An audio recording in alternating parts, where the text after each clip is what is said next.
صرف اشارہ ہی سارے کائنات کے کلاموں سے افضل ہے، لیکن رکوع کے رکوع اللہ تعالیٰ نے صورتوں کی صورتیں نازل کی ہیں۔ لیکن ہم مسلمان کیسے ہوگا، کیوں کریں؟ بچیاں پڑھیں گی کیسے، بچیاں زندگی کیسے گزاریں گی، جاب نہیں کریں گی تو وہ سروائیو کیسے کریں گی، وہ خاندان کو کیسے پالیں گی؟ یہ مسلمان ہو کر رب پہ سوال اٹھاتا ہے۔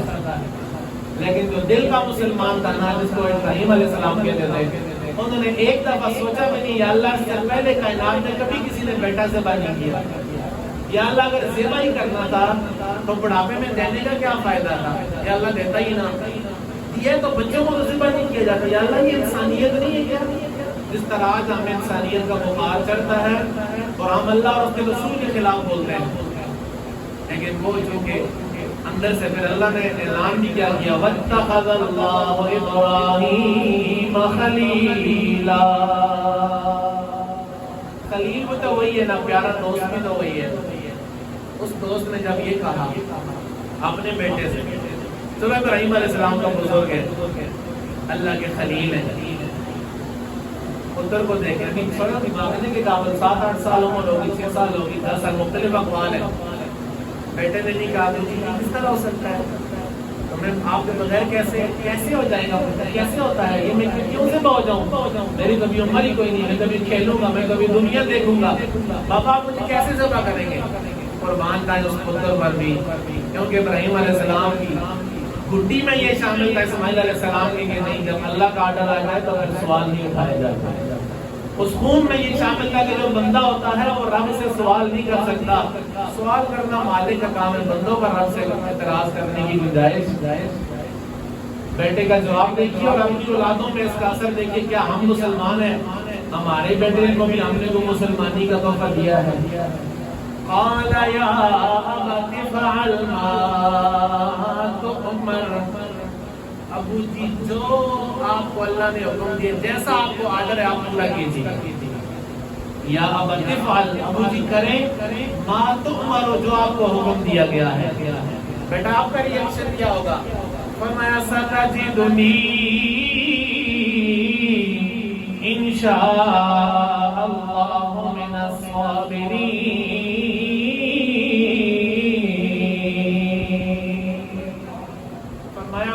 کٹ جاؤں گا لیکن ایک لفظ نہ زبان سے گلے کا اظہار ہوگا، نہ اندر دل کے سوچ کے 10ویں حصے میں اظہار ہوگا کہ مجھے ذبح کیوں کر دیا گیا۔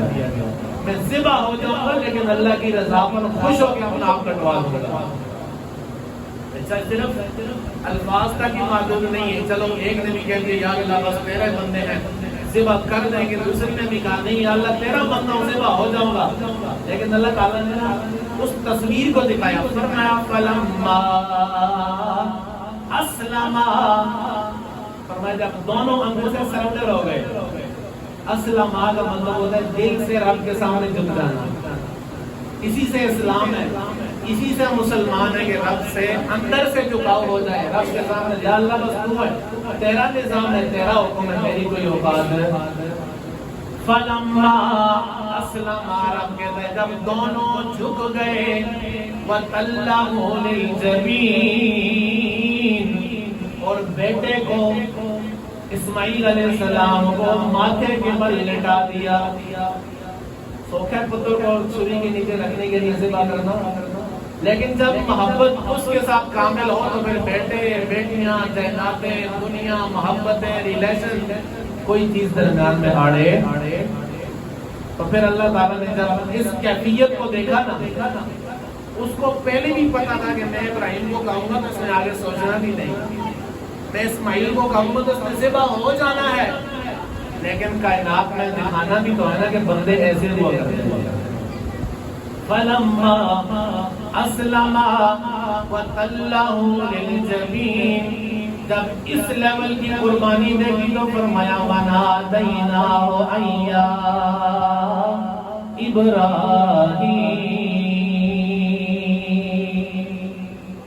جب یہ معاملہ دیکھا نا اللہ کہتا ہے پھر ہم نے خود ڈائریکٹلی ابراہیم علیہ السلام کا اے پیارے ابراہیم قد صدقت الرؤیا انا کذالک نجزی المحسنین،